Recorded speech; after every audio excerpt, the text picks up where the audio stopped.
I can hear you. How about now? I can hear you. Well, you can hear me, but no, we got some messages now. We have some. We do have someone watching. Lucas is watching us right now.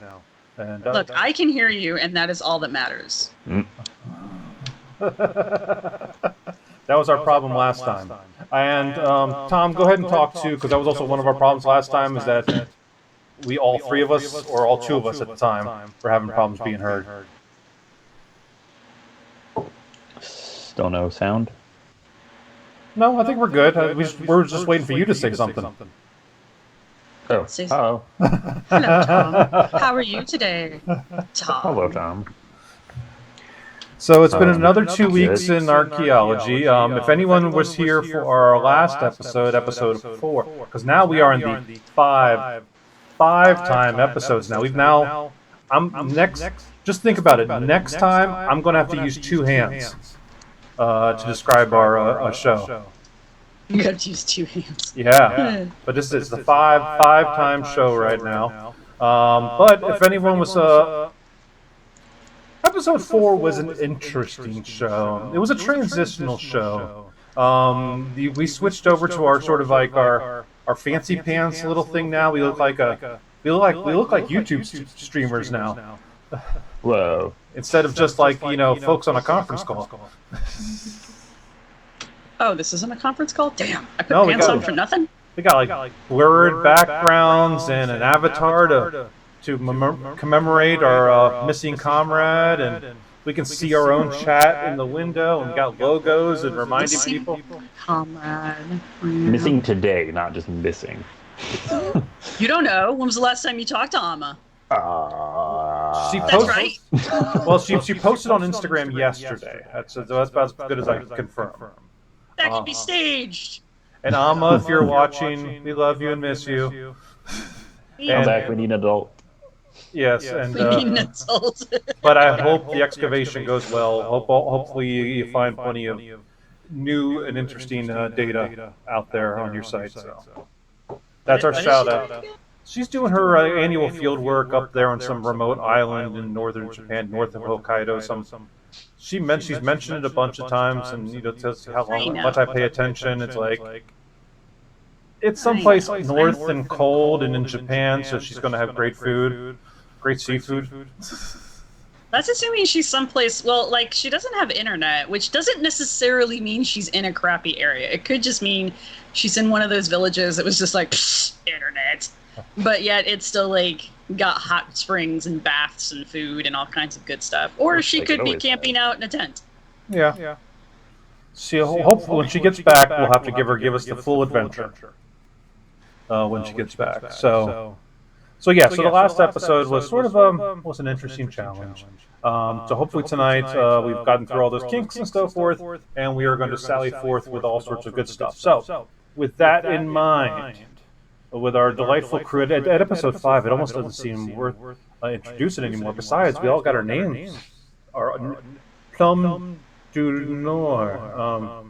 My French is bad. Nom de plume. Our nom de plumes. Yeah. Our black feathers. Our fake names above our heads. Our pseudonyms. It's even spelled right this time.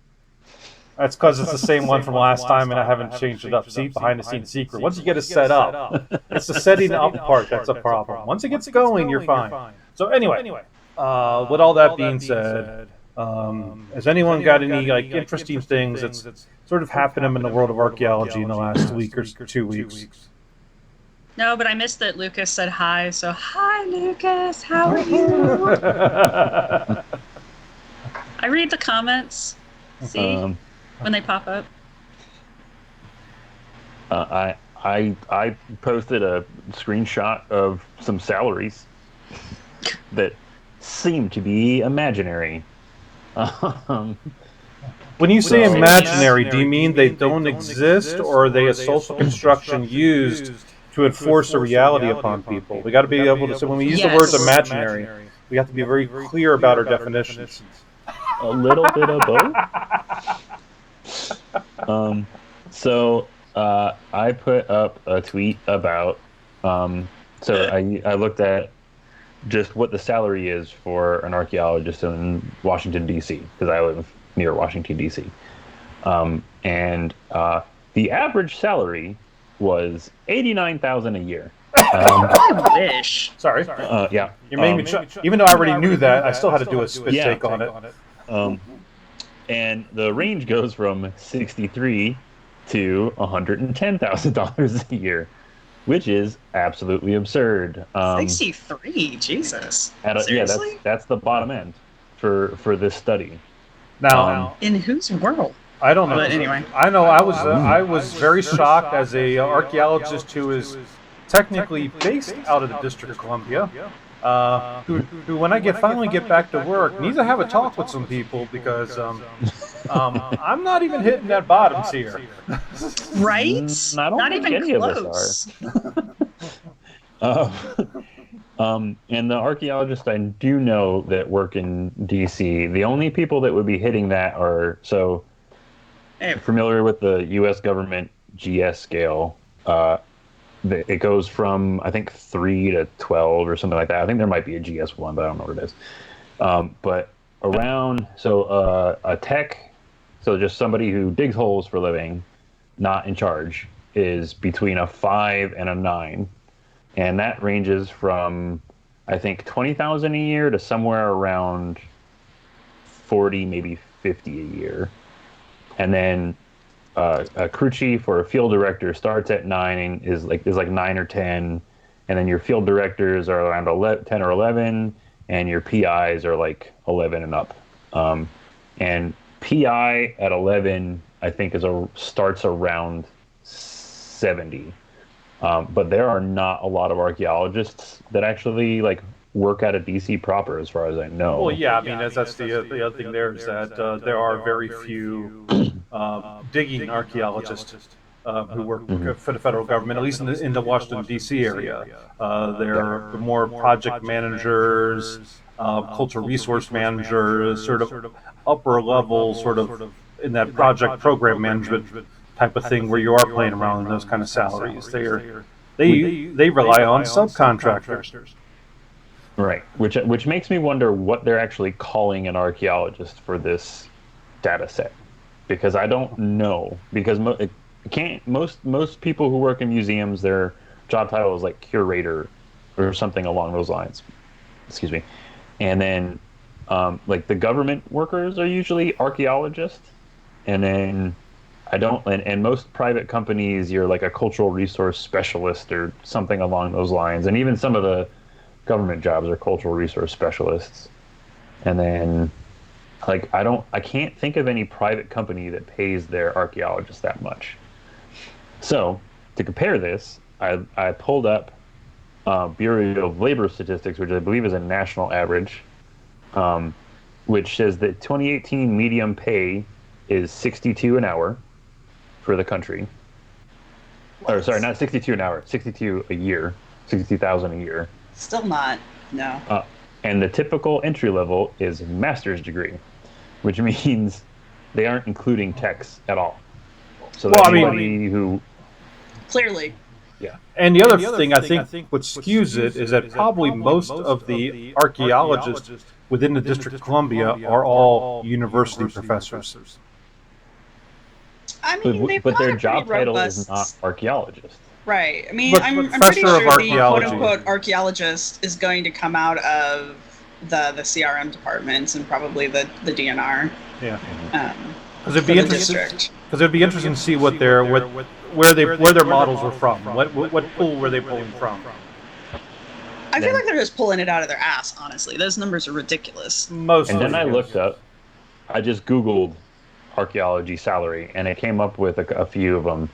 ZipRecruiter right now has actually the most realistic version that I've seen so far, which starts at 11,000 a year and goes to 52,000 a year to the top. 2,000 is not unreasonable. I know some people who are probably making that. Right. And then, but the highest amount of jobs yearly for that amount is 11,000 a year. 11,000? Well, I mean, it's also through ZipRecruiter, so they're, and I mean, And I don't know if you go back and if you go to my Twitter feed and look through the thread on that post, they're an hour. That is absolutely It's offensive. ridiculous. It's It absolutely is. offensive That's because just because who are any of these those people? What positions, companies are offering them this? Because screw those people. bills. How rude. So I'm putting in Ouch. chat now. It's a couple years old. It's like 4 years old now at this point. But Doug Rux McQueen out in Yeah. Scotland, but he is an American, a southwestern archaeologist. He's done a lot of like. He's probably the only person I know of within archaeology who's really spent a lot of time trying to study this issue. And back in 2015, he put together sort of a jobs in America pay for CRM archaeologist that sort of devotes the ideas. That's unfortunately true, Tom. Yeah. Well, I know that. That is. I don't want to throw a company under the bus, but boo. Yeah, but maybe we should. I'm getting to that point where I'm like, maybe we should. Well, I think Well, to do that, though, I think we need to get sort of better statistics, better data, so we can go, are they an outlier, or is this the industry? Because I've only heard of one company doing that, and I don't know how they're hiring people with that wages. They just have a glut of people coming out of school who don't know any better. I can tell you right now, it's hard to find techs in Virginia. Well, it's because right now in Virginia, it's like roughly the same heat as hell, temperature as hell. Accurate. So, but anyway, I'm sorry. Yeah, 90 with 70% humidity all week. Super great. But it's also a problem sort of here on the East Coast when you get these sort of big urban centers. Since these are technically low end jobs. It's the cost of living is downright pathetic. So someone working on a tech salary can't afford to live near a metropolitan area. Period. Nope. At least not without extenuating circumstances. I know, for instance, the case you're talking about. We're getting a lot of they're getting. See, I got to pretend that I don't know them in depth. They're getting a lot of like people who live with parents or with roommates, fresh out of school, in their first or second job and things like that. Yeah. I can tell you that. My company is a little bit outside the metro area. And I think almost every tech we've hired in the last year, even for temporary jobs, full time, whatever. I think we're starting to move away from that model, but we used to hire full time techs. We don't. Benefits and stuff like that, which we don't really do anymore because we can't afford to be competitive while doing that. I don't think I've ever been offered a full-time position with any company I've ever worked for. The company I work for now is the only one I've seen do it. Yeah. And almost every single one of them is fresh out of school and they're still living at home. Even the ones with master's degrees are almost all fresh out of school and still living at home. If I had to pay my bills off of archaeology, I would either not have an apartment because I'd have to constantly be moving, or I wouldn't be able to do it. It's just physically impossible. You just don't make enough by yourself. All right. Like take for instance, I pulled up an MIT study about living wages, and I pulled up what the living wage would be in the District of Columbia for a single adult. Expensive. And 24 an hour? No, this one here is at $17.76 for a single adult. Now, of course, that doesn't really account for housing. Like, I don't know, you have to live with other roommates still to make that happen. Probably. I still think it's low. $17 an hour is somewhere around 30, 35, right? A year? Right. Yeah. Which means you can't afford an apartment on your own. Right. You need roommates. If you have any student loans, you're out of You're luck. not paying them. No. And you're eating mostly like pasta. No, it's. I mean, we all know, all of us who work in this field, we know that we are the highest educated, lowest paid science field out there. I mean, I think Though? I think it is still true that we are constantly hitting the low pay, because even my partner who has his bachelor's degree, he does, what is he? He's a biotechnologist. He grows cells and stuff, but he is effectively just a lab rat. So he's kind of at the same level work wise that I'm at. Mm-hmm. And we moved up here, and he's making like almost 55 a year. And if he has less education than I do, Mm-hmm. and I've never made numbers like that ever. Like, I've never even gotten close to making a number like that. Yeah. Not in archaeology. Nope. Yeah, so I mean, it's just, I mean, we're an incredibly undervalued field. No one wants to pay us. We can get it. The companies that will hire us can get away with, hiring. They can get away with paying us crap because they're bidding for the bottom. The work that's getting done is suffering. I mean, I'm disillusioned completely with my field, but yeah, I'm not going to go on and hire. But that's why we are burgeoning internet stars here. We're going to make our fortune. I'm going to learn how to floss, and we're going to make big bucks and hang out and wear fancy clothes. Hang out with Ninja. I'm gonna cut my hair and make it dyed purple. Well, Sarah does that anyway. What? You dye your hair purple. Are you slamming purple hair? No, I'm not. I'm saying you're ahead of. We come through this internet at you. I'm saying, I know vaguely where you live. I'm saying you're ahead of the curve. You're a trailblazer, is what you. Dude, you should have seen how many people had colored hair. You should have seen how many people had colored hair at the last SAAs, though. I was really happy. Yeah. When I went to the 83rds, there was like me and I think 3 other women who had purple hair of any color. Like, I think one of them had blue hair, and it was really pretty. But this past year at the SAAs, it was like every 10th person had their hair dyed, and I was just like, yes, it's taken over. Anyway.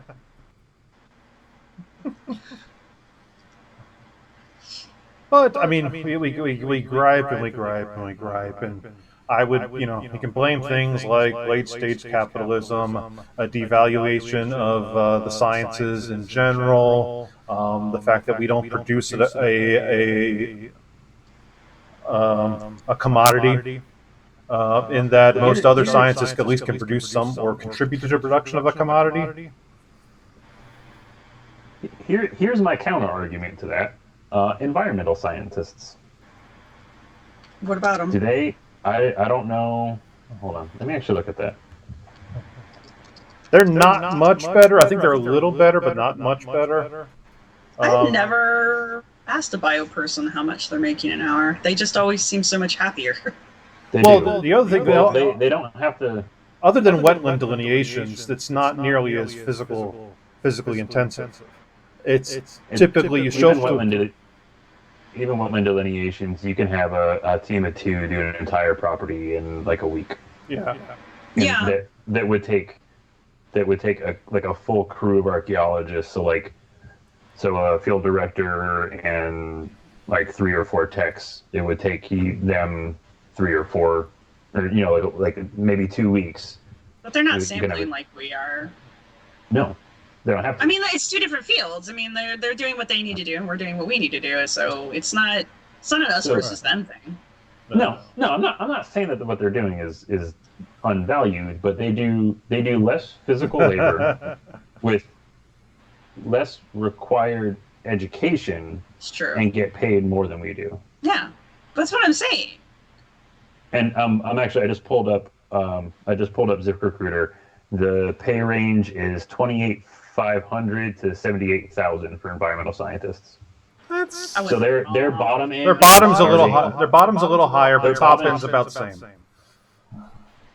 I think top end's about 10, almost Nope. 20,000 more. Yeah. The top end, our top end is 52 on ZipRecruiter. Oh. Yeah. ZipRecruiter's got better numbers, apparently, so. They Because are gospel. But well, I'm just because their sampling strategies are the same, so we can have at least comparable. That's true. Right. That is true. Yes. Now, to be fair, I don't know how many archaeology positions are being advertised on ZipRecruiter. I've never been hired through them. I've never looked. Yeah. But their low end is starting at basically our average. Yeah. And that's like, I mean, I don't, and again, this, I mean, maybe this is not a fair comparison because I don't know what the hierarchy of environmental scientists are. I'm assuming they have crew chiefs or team leads or something like that. Nope. And then it's typically it's typically going to be a single at most you might have a tech, but typically you're hiring a subject matter specialist. This is the classic. You're just looking for me as the freshwater specialist, as the biologist, as the hazardous chemical specialist. You're paying for my expertise, and you're paying for my expertise, which is going to help you clear your permitting issue. They're doing the same thing for archaeology, except that has to be spread out among 5 to 10 people, as opposed to the one person on the environmental end. And the big companies who are paying for this don't see the difference between one person doing the job and 10 people doing the job. They see a job, and they see what kind of relative value it has, and they want the job done. Yeah, and I think that comes down to what the social, what the social currency is for whatever you're working on. So people don't care about cultural resources as much as they care about natural resources, even though cultural resources are less renewable. People don't care about culture. People care about culture when it serves their purposes. If it feels relevant to them. But that's the only time. Exactly. That's the issue, is making it relevant to other people. Right. And making other people's culture relevant to people. Because, like, how many times have you been out on a dig and, you're doing your survey, especially if it's like a road or a pipeline, and you'll have a farmer come up to you and be like, oh yeah, something, the Indian stuff, why do we have to keep all of it? And it's just like, it's at least once a project, and it's just because it's our culture, it's your culture, it's my culture, it's their culture. We all deserve to have our culture preserved. Anyway. Right. So but not everybody sees it that way. No, I know. So on a little better note on that, has anyone got a chance to look at any of the New York Times Magazine this week is putting out a whole section on the Jamestown 1619. It's a whole series of articles they're putting out. Some really good coverage. It's behind a paywall. Not all of it's behind a paywall. Just most of it. Which is also reminding the 1619 project. The 1619 project, which is also reminding me, I haven't talked to Charday Reed down there at Jamestown in a while. We should try to bring her on here as a guest. And the pay thing, we should have. If I was thinking about it earlier, we could have talked to Kate. Now she's West Coast Kate, who you were talking to a lot about the pay stuff. To see if she would be interested in chatting. Oh, yeah, a little bit, yeah. We're going to blow this pay scale thing out of the water. Yeah. I figure while Alma's gone, we can use that spot for guests or something. Alma? She gets up to go to the bathroom and loses her seat. She go 5. I know, now I'm looking at the little picture and I feel like I'm being judged now. She's just innocently do we want to staring at me with that thing that happened in the 90s? That pug is judging you hard right now. I don't know if that pug has enough brain cells to judge anything based on the way which direction are its eyes looking? Both. All? All of them. It can see everything. See, now you're going to get someone is on an overnight flight now from Japan to go like kick your ass now for talking about her dog. My cat's cross-eyed. What do you want? He sees this. That's all he sees. If it's not here, he doesn't see it.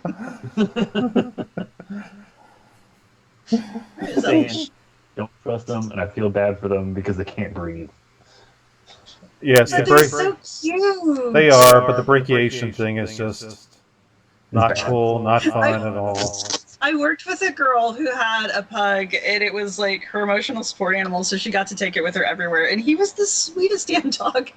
But if he sneezed hard enough, his eyeballs would pop out of his head. Oh, like, not like it was. I know what you're talking about. I know what. Did they? This is not funny. Did they have to push? Did they have to push it back in? Or did they have to push it back? Oh Jesus! Hard pass. It's not a big deal. You just rinse it off and pop it back in. I was like, no. What do you mean rinse it off? You can't put it back in dirty. Oh. How? How do you rinse it off? Water. It's just an eyeball. We here at archaeology do not condone the abusive treatment of animals. No animals were harmed in the making of this show. I can't think about that without laughing. I'm so sorry. Oh, Jesus. It was such a sweet dog, too. He really was just a sweetheart. But after I learned that about him, I was like terrified to judge him because I was like, what if his eye pops out? He was such a good dog. Anyway, completely off topic. All right. You okay? Where were we?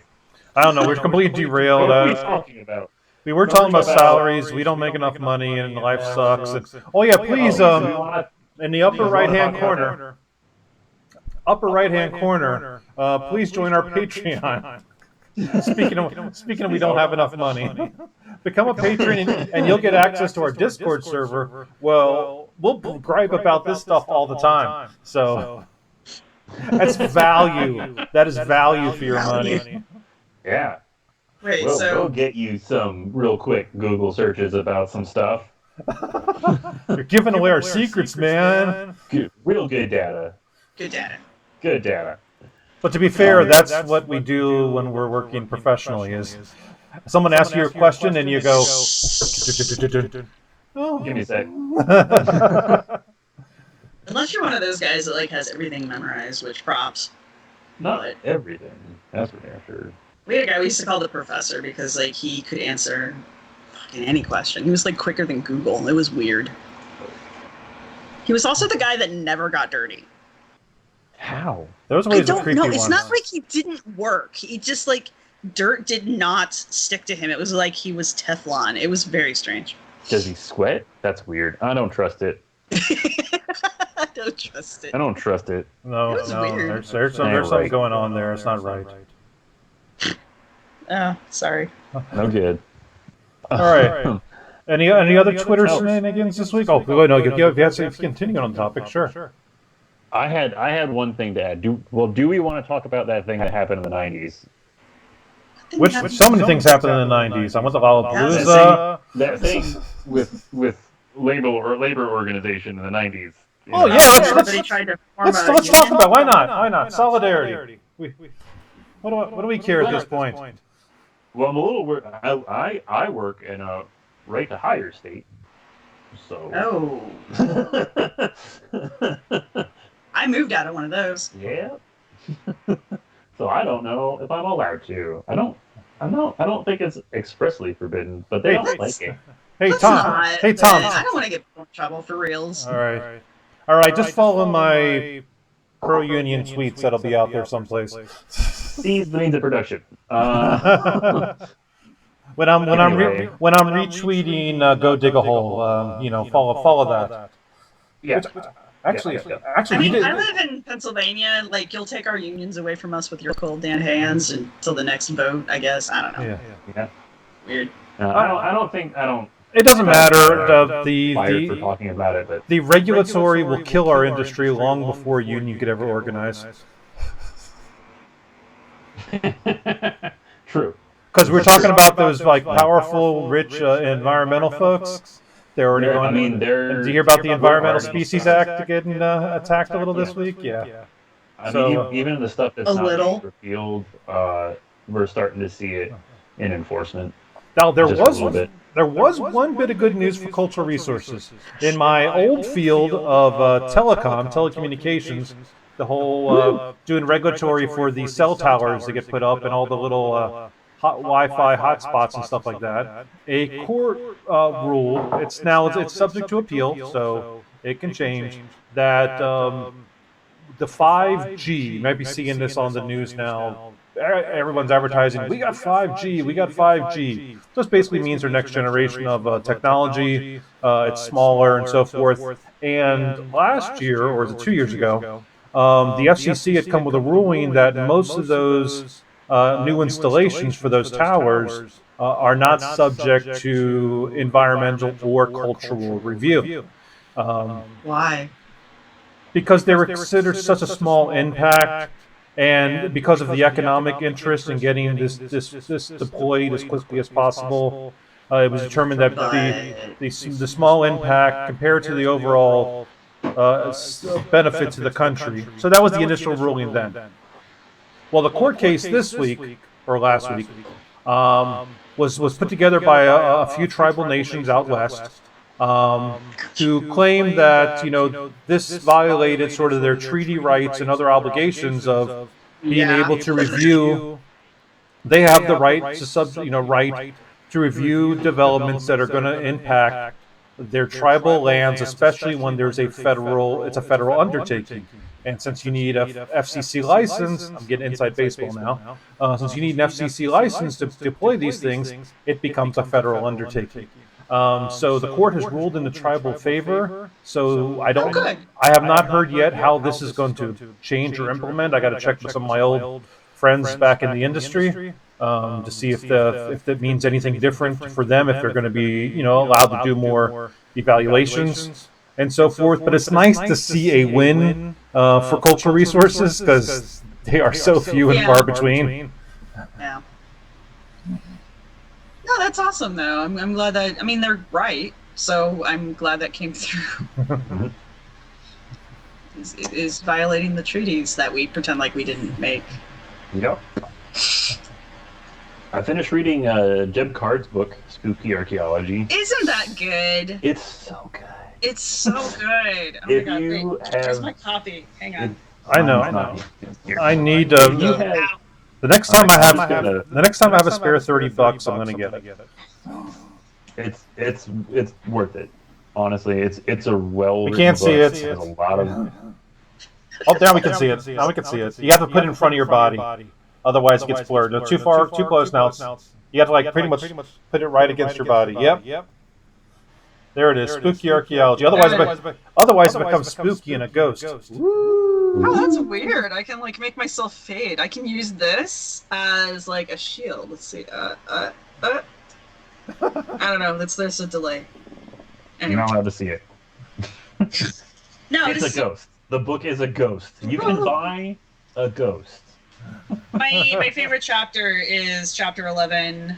That they call Cthulhu one.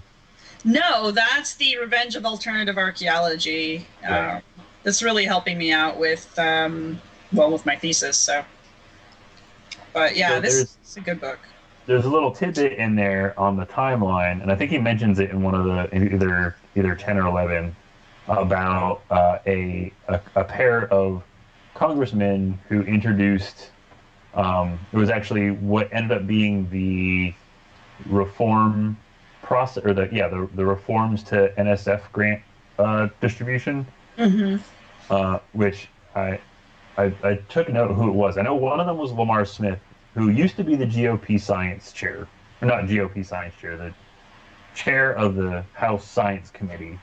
Who I don't like him. I think he's a bad person in general. Just overall, not a great person. And I can't remember who the other was, but I did look it up, and they are both not running again next for to be reelected. Yay! I am pretty. Jeb Card is the author of the book. Maybe we could find the Amazon link or something. Yeah. It is a very good book. I fully recommend it Yeah, if you have any interest in the history of archaeology and our love affair with colonialism and how that impacted popular culture into the present time. and it's on digital now. I actually bought another copy of it in digital, so that I can mark that up instead. And yeah, it's only $35. So I mean, It's not a cheap book, but it's also it's a dense book. Has a lot of considering very good information, how lots I of mean, sources. that's a thick ass book. That's a $35 book, man. Oh, So, Really good footnotes. Sarah, someone likes Very your good someone likes your footnotes. blouse. what's wrong? What happened? You got a compliment on your blouse.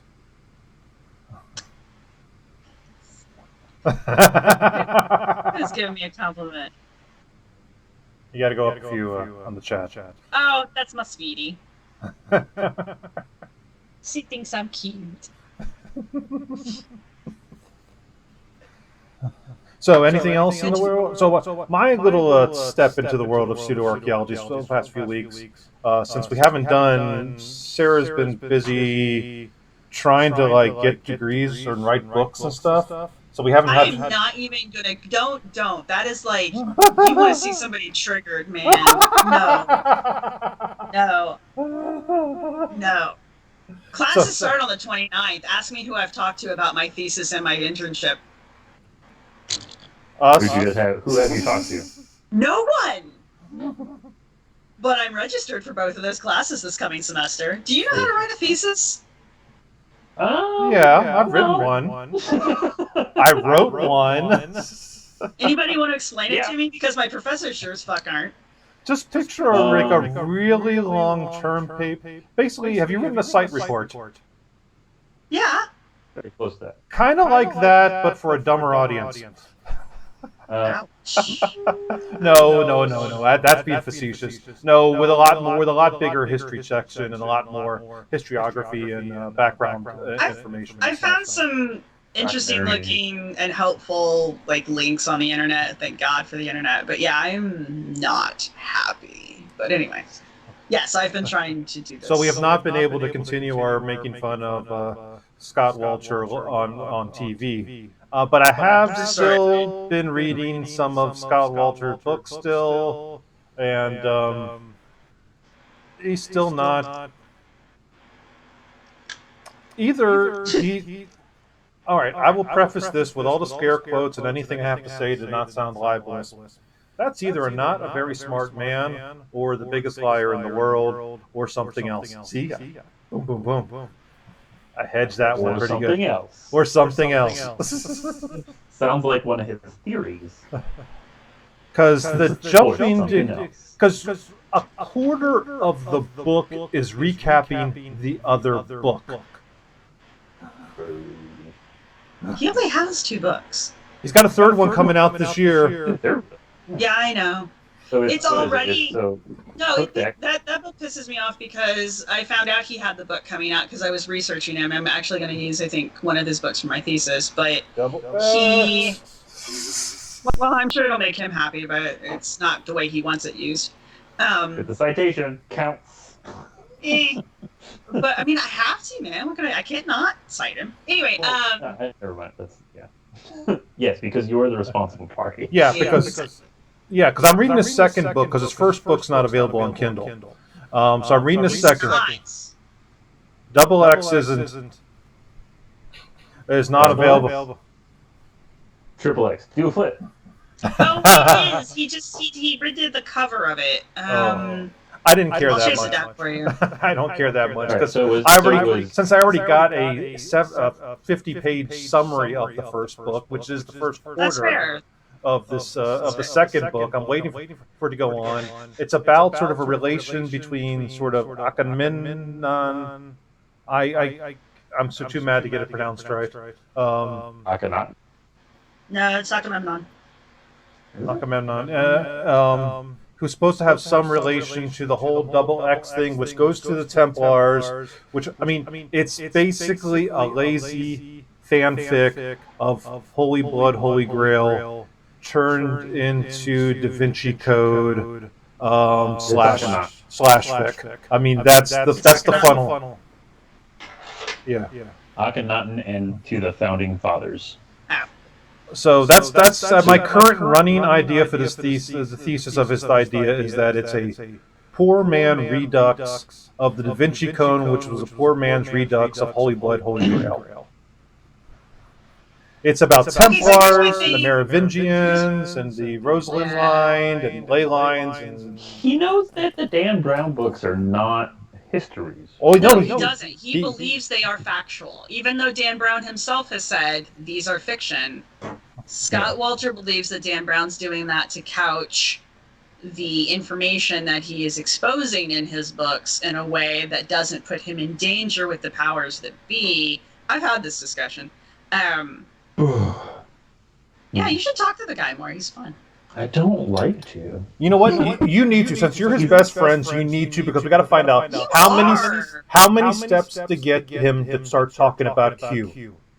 Because I want that intersection. I want Templar. I still don't know what. I want Templar Q intersection. It doesn't matter. It is the ultimate in conspiracy theories where there is nothing. It's. Do you think that one might be off?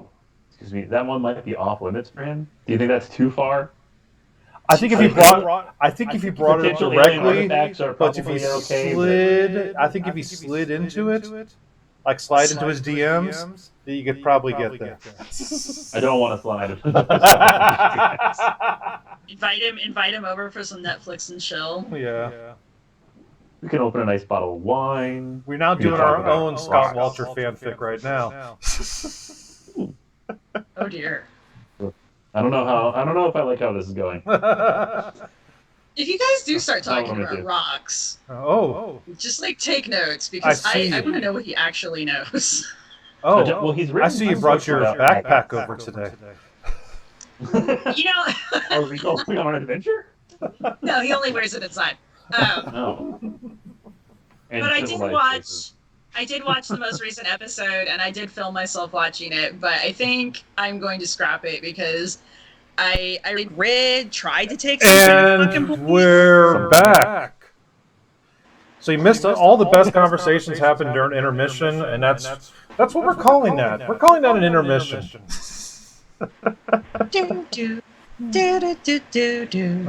But we are back. Or do we still did anybody stick around? Do we have any faithful people? Of course, if you didn't stick around, I absolutely understand. But we are back. Please come back.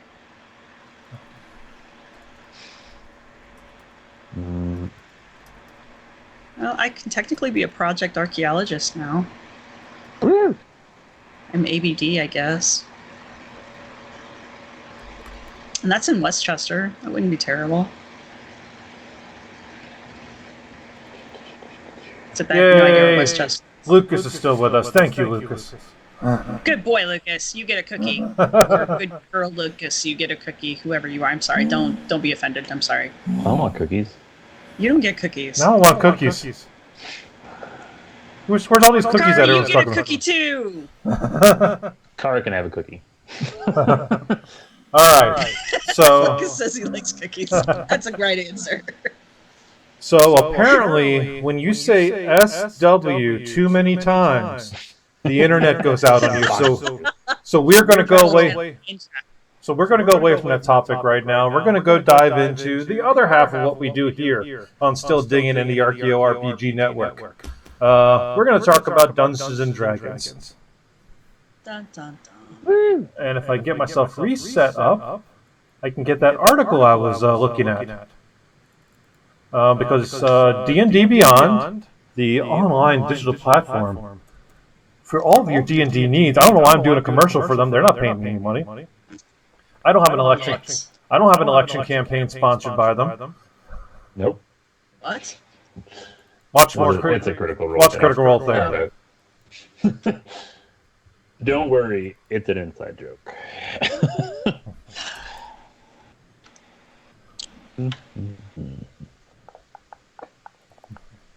I'm going to post the link to a recent article. Nope, I'm not, because I made a mistake of... No, no, I'm not. Yes, you are. No, because I did a Control V instead of Control C, so I...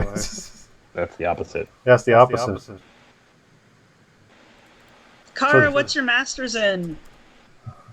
So we can be on the same page. Why don't you ask the audience questions? Yeah, absolutely. So She's one of us. Well, I get that, but like, what specifically was it? One of us. So for those long-term viewers of Still Digging, who've watched all 4 episodes in the past, you get a cookie. You get a cookie. Very serious organization. And Yay, another historic person. Yay, historic folks. We spend pretty much every episode, or at least part of every episode, talking about the conflicts of race, racial attributes, racism, Tolkien, Dungeons and Dragons, and all thing fandom. We indict everybody. But we still want to play all these games because they're awesome. Well, yeah. We're just trying to figure out how to make them more awesomer. But without destroying it so much that they no longer are the thing that made them awesome to begin with. The struggle, the artistic struggle. Yeah. Still recognizable. And alcohol. I'm throwing that in now on everything. Thank you, Kara. Have you read Fred Smith? Go find Fred Smith stuff. And I think we've talked about this before. Never mind. Probably yes, yeah. So this was an interesting article because this is from a James Hayek. And does he work for D&D Beyond or for Wizards? Say that again? Yeah. Oh, no, that's actually how it's spelled. Yeah, he's the co-author.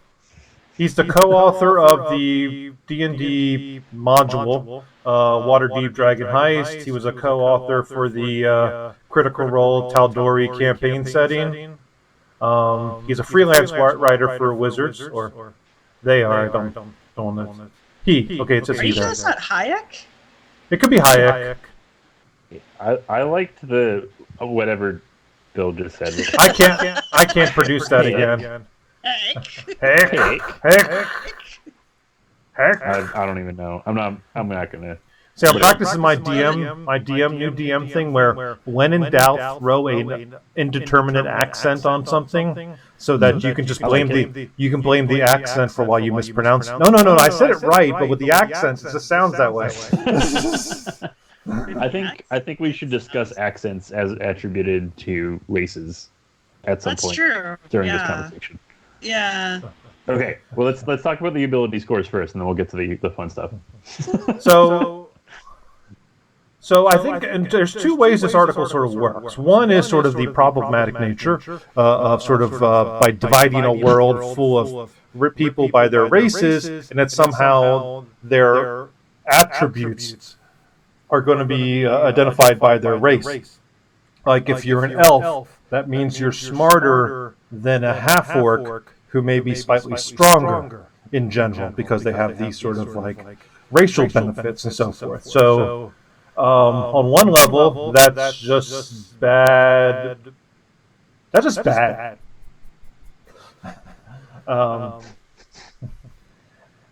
And on the other hand, it also limits the freedom of players within the gaming world. Because what if I want to be a half-orc wizard? Well, start studying now. Or a dragonborn. And this is more, I think, also because it's a reminder that there's really at least 2, if not more, than multiple ways of playing Dungeons and Dragons. There are the folks like us who are the RPers. We're going to be all making our own stories up, so when in doubt, we RP to cover up the warts. But there's the min-maxers out there, the ones who want to treat it like a tactical game, a game you can win. You can definitely win Dungeons and Dragons. Definitely. I think if you speak to anybody who does a Adventurers League, they probably tell you that. And if I'm wrong, don't come at me, bro. Don't at me. Is that the way I should say it? Is that how the kids? Is that how the kids are doing it nowadays? You know, God I'm a only bad knows what person the to ask kids that say question. these days. I don't think the kids really know what the kids are saying these days. No, they really don't. I don't think the kids are watching us either. No. We are not that cool, no. But we Are there any kids out there?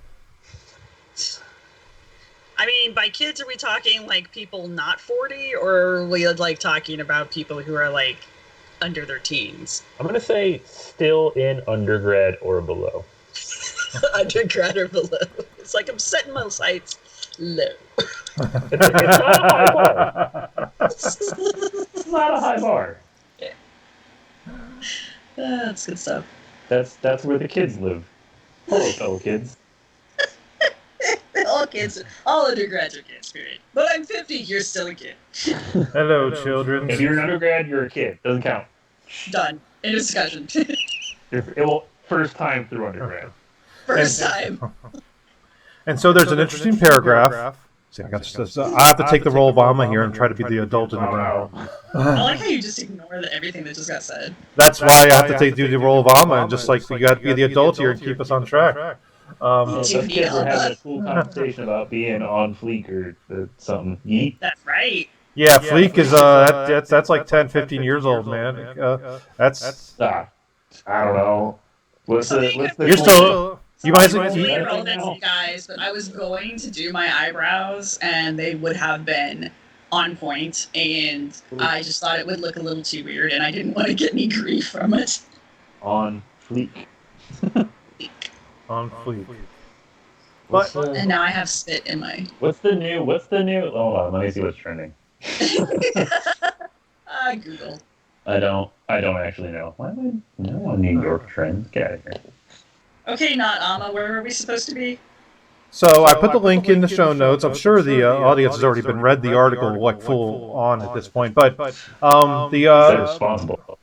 the article makes nice reference. This is a nice callback to the first article by James Menendez Hodez about the orcs, Britain, Marshall, which we did back in episode 2 of Still Digging, because episode 3 was the Day of Archaeology special, and episode 4 is the disaster show. Yeah, that one did not go great. It just kind of exploded. So we're doing callbacks now. See, that's how. All we need now is we need show-based inside jokes. We hit our paper episode. I think once you get to like episode like 6 or 7, I think that's when you start having inside jokes. Yeah.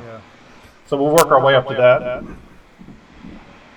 I guess shark bait is trending. No, that's promoted. Greenland is trending. Yeah, shark bait's a movie coming out. Greenland, because it's done. It's gone. It's doomed. It's just it doesn't exist anymore. What happened to Greenland? No.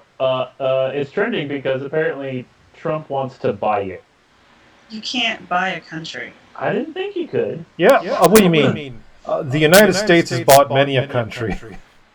We are not a political channel. We are not a political channel. I'm just talking about the Louisiana. I'm talking about the Louisiana Purchase. I'm not trying to go into. We are not talking about the Contra. We're not talking about the Contra Wars of the '80s or anything like that. Contra Wars. Yeah. When? I don't know what that Which is also a good video game too. Okay, but so back to this. I like what he says here. I like his options, and I like that he has, option 1, which is attaching it to your class. Option 2, attaching it to your background, and then also I like the combo option. I think that's a really good way to do it. Honestly, I like his option 3 the best. Yeah, I think the idea of having like the modifiers are culturally generated as opposed to physically. Yeah. The only thing that disappoints me about this article is I spent 3 weeks trying to do this and barely got started on it. Well, but you don't know how long this has taken him. It might have taken these guys could have been working on this for months, and they're just finally now done with it. And I mean he's written a module and a campaign setting, so he's probably already set this up at some place. And he's probably play tested it. And also, it's experience, man. He's got more experience doing this than you. You will get there. This is also his whole job. That's also true. He doesn't do anything else. Oh yeah. I'm sure he does other things, but not for work. Yeah, but I bet he doesn't know about, antebellum period, slave economy in the lower Chesapeake of Southern Maryland, though. Boom. He does not. James He does Hayek. not. I'm sure you're a very nice person, I'm pretty sure it's Hayek. Mr. Hayek. Hayek, and you're more than welcome. We would love you to have you on the show and correct. If nothing else, just come on. You can correct your name. You could disavow yourself from us, and we'd be more than happy. That'd be good enough. I'm just gonna call him Jim. Jim, I like what you're writing. He hates Jim. A bully in 4th grade called him Jim. Nobody calls him Jim. James. Mr. Hayek? Let's go with Hayek. Hayek. Am I saying it wrong still? Should I not be tweeting this guy? Is that what I'm getting? Is that the message? No, you should definitely. No, tweet him. It would be cool to actually have him on if he'd be willing to talk to us about this stuff. Not that he would, because we're like nobody, but who knows? Hey, you never know. The social messages to our whole 5 viewers. The hostess one. Be nice to those 5 viewers. One. She's using it. She's doing it from Archaeofantasies, which has its own little fan base. Hundreds. She's got hundreds of fans. I need you guys to ride my ass about that too. 2, we are archaeologists. That has a certain social cachet. It has no monetary value. It has no other value. But when you first introduce to somebody, yourself to someone, it is cool until you explain what you do. Then they drift off.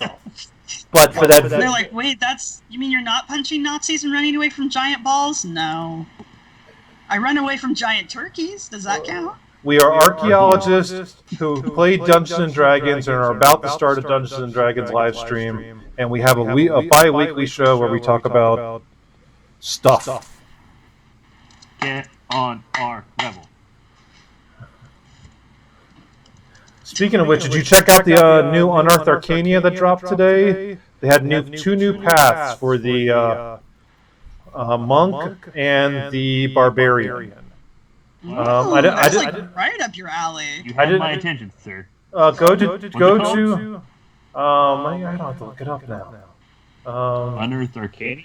Unearthed Arcania. That's where they do. Basically, it's Unearthed Arcania. It's where all the playtest stuff are.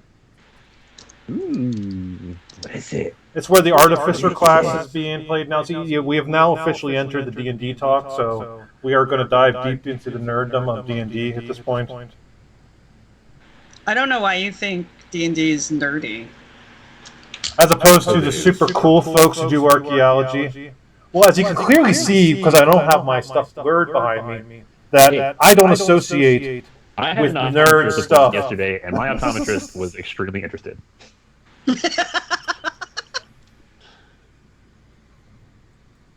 I couldn't see anything because she dilated my pupils, and I was just like, everything was blurry. My eyes felt weird. Is that what that feels like? Does it hurt? It's a weird feeling. I don't even know how to describe it. Does it give you like a headache? No. It's like if you've been like playing video games in the dark for a really long time and then turn the lights on. So like your eyes they're like dried out and a little bit like not swollen feeling, but they just feel weird, and then everything is bright and blurry. I've always wondered what that would be like. It's weird. That's the first time I've had an optometrist appointment, by the way. Apparently I have a very mild prescription, but I don't need the glasses, so I don't know why she gave me the prescription. She was nice. I might use it eventually. So you have glasses, but you don't plan to wear them. No. Well, no, I didn't even get them. She just gave me the prescription. Wild soul. Yeah, there's some interesting things on there. Unearthed Arcana is a very good spot. The Artificer's a very cool sort of class. It's sort of it's a tool maker, it's a gadget maker class, where they sort of make magically infused items. Remember our Tinkerer fighter we had for a while there, our gnome, Dave, if you're watching. Can Shout I out. switched my primal path. While we have not started our new campaign, there have been a number of years between the second. If it's something if it's something you want to look at, different type of meat shield. like I've already would be good. said, you guys are more than welcome to sort of tailor your characters how you see fit. Make them more yourselves. And if you want to min-max to potentially what you think this campaign's going to throw at you, you're more than welcome to try to do that too. I'm No, pretty happy with my character the way she is, but Tamak sounds like he's still developing. Yeah. I think I what?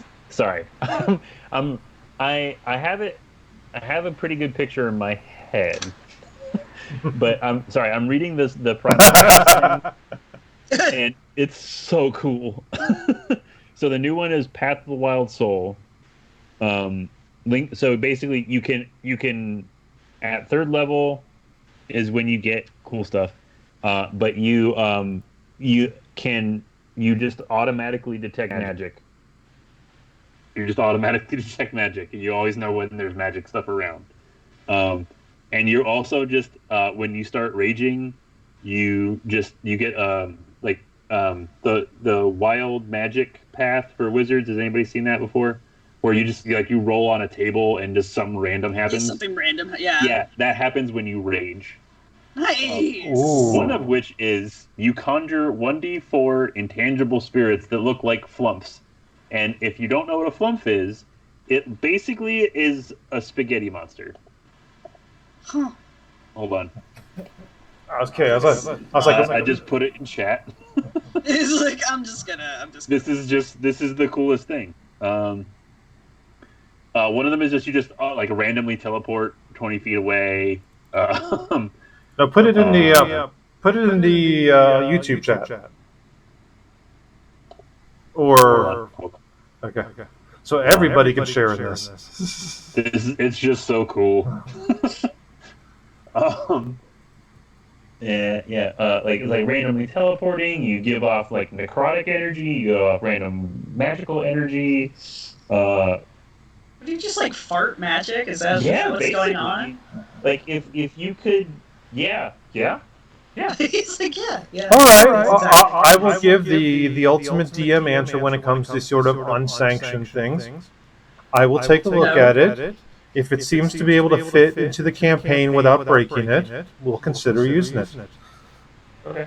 I might actually do it, but it would change my backstory a bit. I was a totem of the bear barbarian until I got hit in the head with a rock. And everything just kind of got knocked loose. And then you have to, and then after you got hit by the rock, all of a sudden you have to talk like this the entire time. Why? Well, I have to have an accent because gross. That's gross. I'm Let's not good at them. talk about accents. Okay. Especially since I'm the one who's going to have to do a bunch of accents. What are your accents going to sound like? Where are we supposed to be?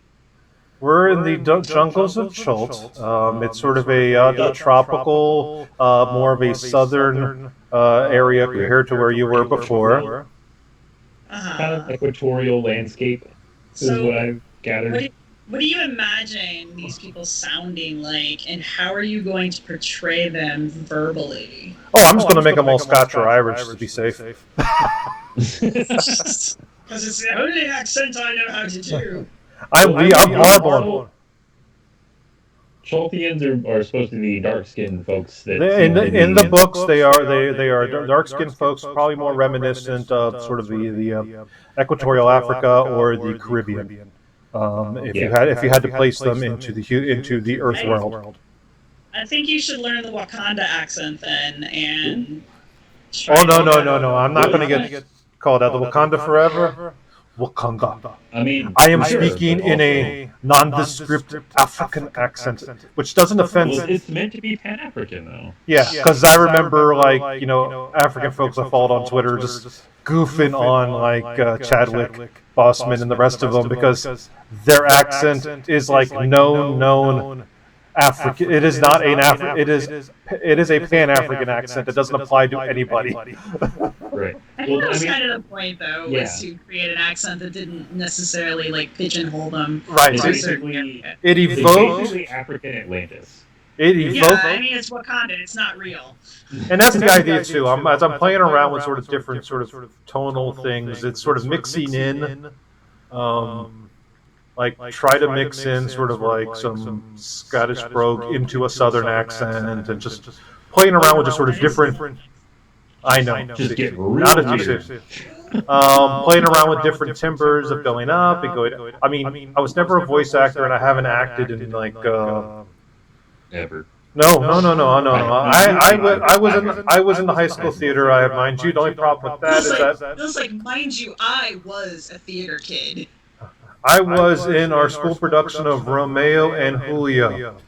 It was a class production we wrote based upon Romeo and Juliet because we couldn't remember the words, so we made up our own sort of Monty Python-esque comedy based upon it. And I was Romero in that. The only problem with that is almost 30 years ago. Did Romero and Julio kiss? Oh yeah. I like this plan. With the exchange girl from Australia. Wait, no, that's no fun. Like, Julio should have been a guy. Oh, well. Yeah. Julio? This was Julio. This was 1990. This was 1990. We were not that cool yet. All of our super gay kids in school were still trying to be straight as hell. And it's like, dude, we all know. Like, we all know. Just. But this was 1990. You couldn't do it then. And I am so glad that's. We had sit-ins at my school. We were like blocking the principal's office and shit for equal rights and that kind of stuff. So. Oh well. No. Maybe your school was cooler then. Apparently it was like. Where was that? In Indiana, actually, Warren Central High School. Huh. Yeah. So, yeah, I remember doing sit-ins with my friends over that kind of stuff. I mean, this is well before any of the cool shit that happens now. I mean, my first girlfriend. So, I mean, I hit my book and it fell on me. Oh. Sorry, Jeb. Was that the spooky book? Yeah, it was. Oh no. All right. Well, let's talk about also. Let's talk about why do we connect certain accents to certain races in Dungeons and Dragons? I am So the elves are always posh English. Dwarves are always Scottish. The halflings are like Welsh or something. Is that what they're supposed to be? Because they have someone Welsh like. I feel like you're just kind of going Tolkien here. Tolkien and racial stereotypes. That's yeah. Orcs always are like kind of Cockney but gruff or. What do you mean? What do you mean, dumb. mate? Oh, yeah.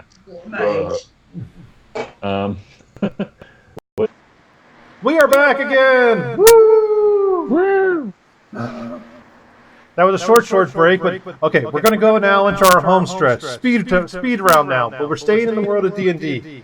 So speaking of which, a show of hands, and that includes from chat. I want to see hands. Who watched when I finally was able to play the Rituals and Rolls on Tuesday and play Pool of Radiance? Oh my god! Like the old version on your Commodore? Well, yeah, but I played it on this computer, and I played like an hour of it, and I was talking and dropping history about the game as I was playing. Oh my god! Do you have Azure Bonds? That was my absolute favorite. Yes, I do. Yes, I do. When we can love that game. Yeah, we can jump into that for next week. Next week is Rituals and Rolls next Thursday. I don't know what this is. You I've child. heard of this game before. Child. I am the baby here. He's a baby. Are you? How old's Tom? 30. Baby. Oh my god. Wow. God. Okay. So I'm not really seeing updates from I have chat the body anymore. of an 8-year-old. You keep doing CRM, you're gonna have the body of a 90-year-old when you Yeah. finally retire. Be like, my joints don't bend no Good more. time. So So yes, so I recommend We you get some- subscribe to our YouTube channel. We have more Ritual and Rolls is here. We also have right now, our Ritual and Rolls is counting down to September, whenever Alma gets back from Japan. Not Japan, from her field thing. And we are going to go to live play. But until then, every episode of Ritual and Rolls, which is every other Thursday that we aren't here, so we're here this week, and 2 weeks from now we'll be back right here for Still Digging. But next Thursday, probably else I threw dates out there, the 22nd, we'll be over on our Twitch channel, which is www.twitch.tv/archaeorpg, and we'll be playing another Dungeons and Dragons themed game, which I think is going to be Curse of Azur's Bond Oh, God, I love that game so much. by popular request. And It was so good. It's text-based. It's beautiful. And then you got to, like, you could actually create your little figures. It was the most customizable game of the time, which says a lot. well, they were trying to bring in second edition, which at the time was called Advanced Dungeons and Dragons Second Edition. Yeah, All the rules into a video game. Like it came, the box came with a bunch of diskettes because, as I mentioned on the last show, It's a huge game. It was a huge game. I know it was 2 megabytes worth of space on your hard drive. Yeah, it was a massive game, but it was beautiful and it was totally worth it. The artwork was in game. Even the artwork was just, it was beautiful. It was a beautiful game. It's very colorful. It is. So right now on our YouTube channel, so you can go over to the Twitch channel and watch the stream right now, the whole 45 minutes I was doing it. Or I dropped yesterday a little 2-minute plus sort of like best of cut, sort of showing highlights of the experience, sort of give you that quick taste. I also did that over here on our same YouTube channel for the infamous episode 4 of Still Digging. I've dropped that down to a nice little 2-minute segment. I'll most likely be dropping one of these tomorrow or over the weekend for this episode. Please give me feedback if you like these little 2-minute cuts that I'm doing. I'm doing it because if you make it under like 2 minutes and 20 seconds or something like that, you can feed it directly like into Twitter as a video. That's like the max cap on there. And I'm trying to find out if those might bring more attention to the channel here, because we're doing cool stuff, and I thank you all for this. It's yes. So you need a 2-minute video on Twitter? You can only have a 2-minute video on Twitter? There's a cap if you're going to put a video directly into, like, upload it directly to Twitter. There's a time cap. I didn't know that. All right. But they're also trying to roll out, as part of their horrible redo on the website, bringing in their own sort of media studio. So you can bring in, everybody wants to be content holders and content creators. Same thing's happening over on Facebook, facebook.com/archaeorpg. ArchaeoRPG is pretty much anywhere. We're not on Snapchat yet. We're not on Tumblr yet. But wait for the deal to go through once Yahoo gets their hand off of them, and if WordPress revives them, in other words, lets all the hentai back, then we can, join over there. And then that could be so WordPress is buying Tumblr? Yes. We're the parent company of WordPress. Nice. For like $3 million. Yahoo bought Tumblr for $1 billion. Yeah. Yahoo did a really good job of destroying it. Yep. Mm-hmm. So good job, Yahoo. This is why you're not a top competitor anymore. So there's still have Yahoo.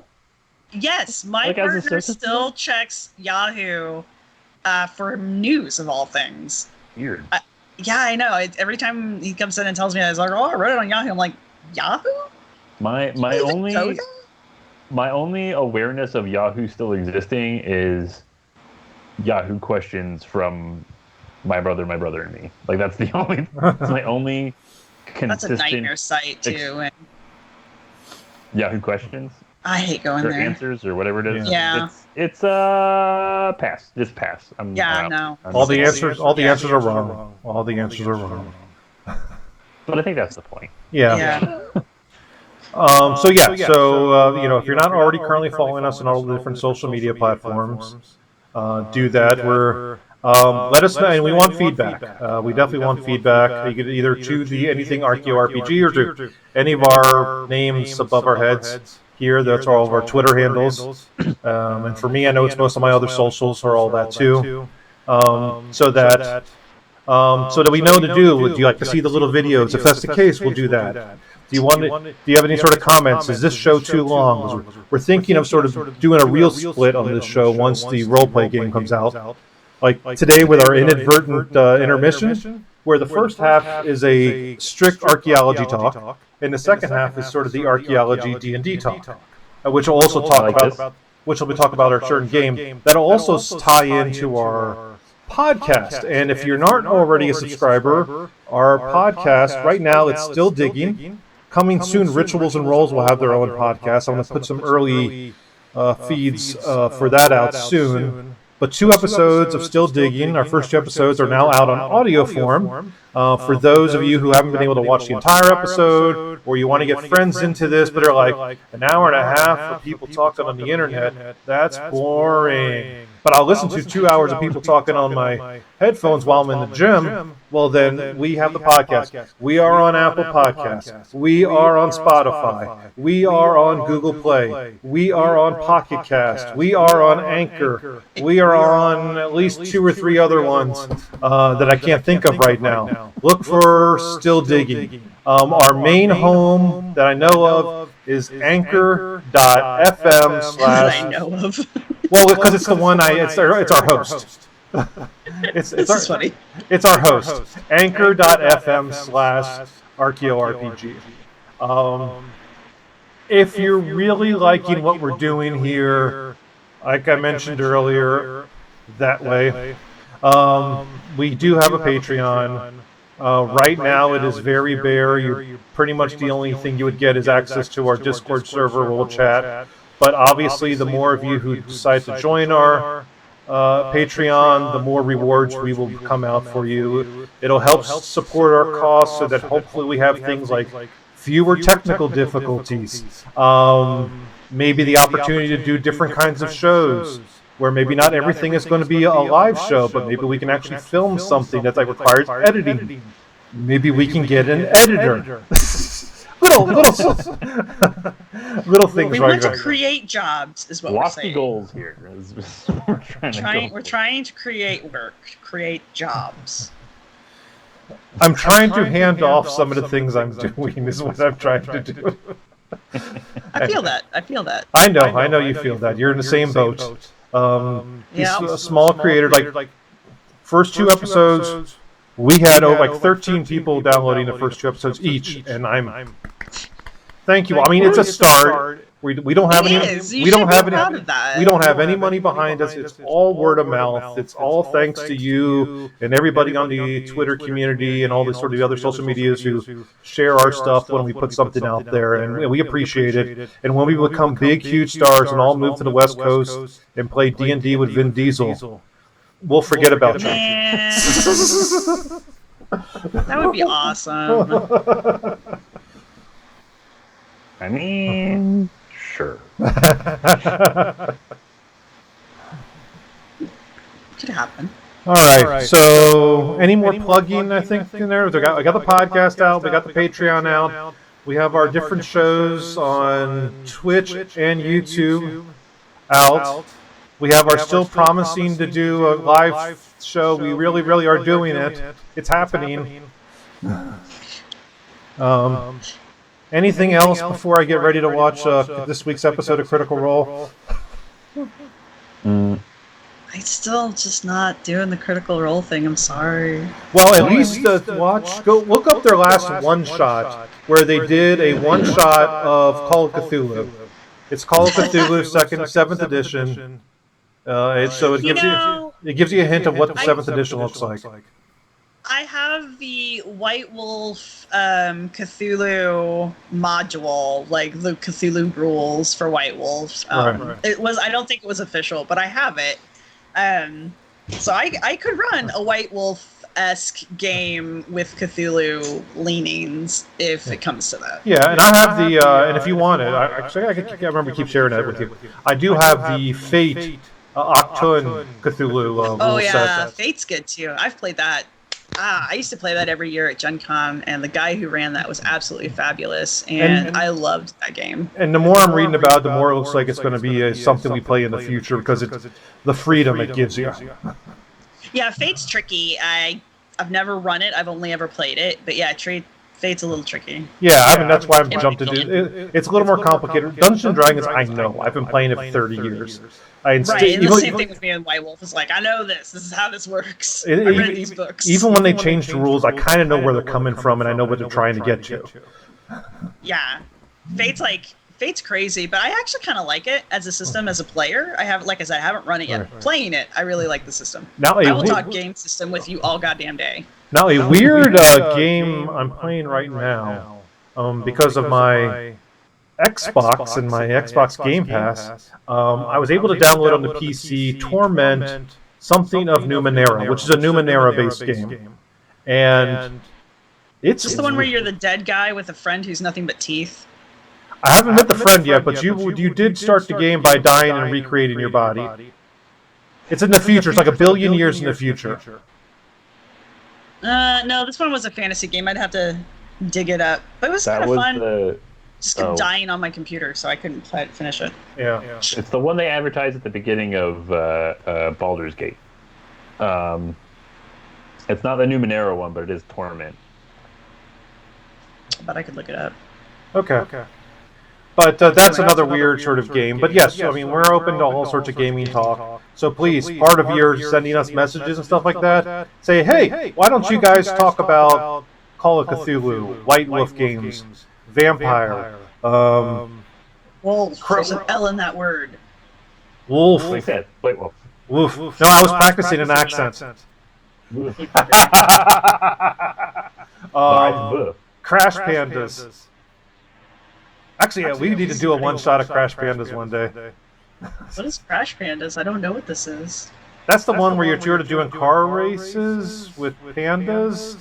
It's a one-sheet RPG. There's a bunch of one-sheets that are really weird. Dice D6 type stuff. It's really weird crap. Garrett Morris? No, that's the comic book guy, I think. Anyway. We'll look those things up. I don't have any of my other screens up because I'm trying to keep the feed going. So I'm have the minimum on I can right now to keep the feed alive. Keep the feed alive. So, are there any questions from chat? Because I can't even see chat updating. So, are there any questions? Chat hasn't updated in a while. I think they left us after the second crash.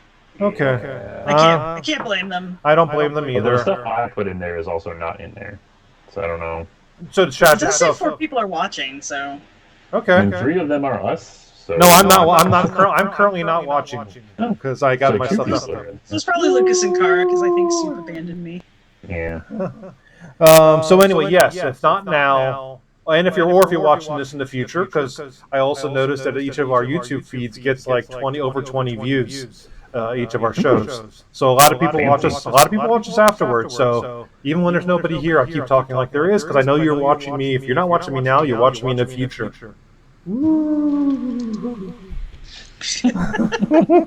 Ghosts. Like the book. Well, we are. We to those people, we are ghosts of the past.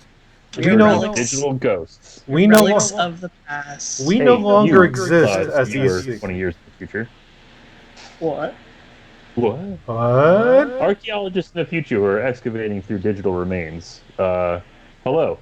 Welcome. The other... Since we are doing a show meeting here while we're on the air. We are? I guess so. Or we can do it after we get off the air.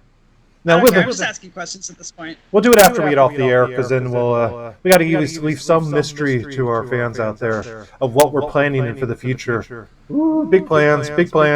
Gaming, archaeology, bitching about the field. Pseudoarchaeology. Covered. Pseudoarchaeology. Thank you. I mean, to be fair, for our branding, pseudoarchaeology is near the bottom because there are other better people who are doing better jobs of that on their own. When I get off my ass and do it, yeah. And we are just riding some coattails for some cheap SW fanfic. Yeah. Hold up. He who shall not be named. He who shall not be named. He's got connections with the Illuminati or something. So he may. He is. Oh, that's my other favorite thing. He's decided in this most recent episode that he is not just a Mason. He is a Knights Templar Mason. I didn't even know that was a thing, but apparently it is actually a thing. Oh, okay. My God. Sarah, we need to make this happen next week. I know. I need you to watch the show with me. We need to make this happen. It's fucking ridiculous. I can't. And I still need you to watch the Alien episode. Yes. So speaking of fucking ridiculous, I think we have reached the end of our show for tonight. I thank all of those who have suffered through, well, one, the show, and two, our technical hiccups along the road. I want to thank the esteemed panel for joining me here today. And until next time, keep digging! Yeah. Good for it. Good for it.